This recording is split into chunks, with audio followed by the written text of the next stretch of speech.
Hello everyone. In this video, I will show you how to check your Landbank username or user ID. First, open your web browser and go to the Landbank iAccess website. Once you are on the site, look for the option that says Unlock your iAccess ID and click on it. This will take you to the page where you can begin the process of recovering or checking your username or user ID. Next, you will see a field where you need to enter your iAccess ID. Type in your ID carefully and then click the Submit button. Make sure there are no extra spaces before or after your ID, as this can cause errors.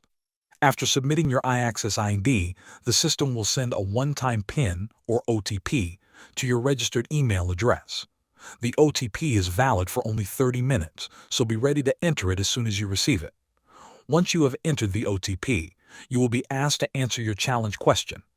This is the question you selected when you first enrolled in iAccess. Keep in mind that your answer must follow the system rules.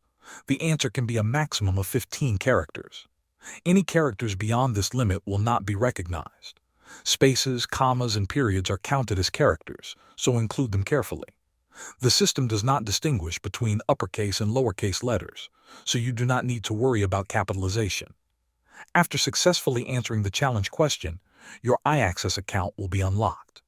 You can then click the Login button to access your account and continue with your banking activities. Thanks for watching.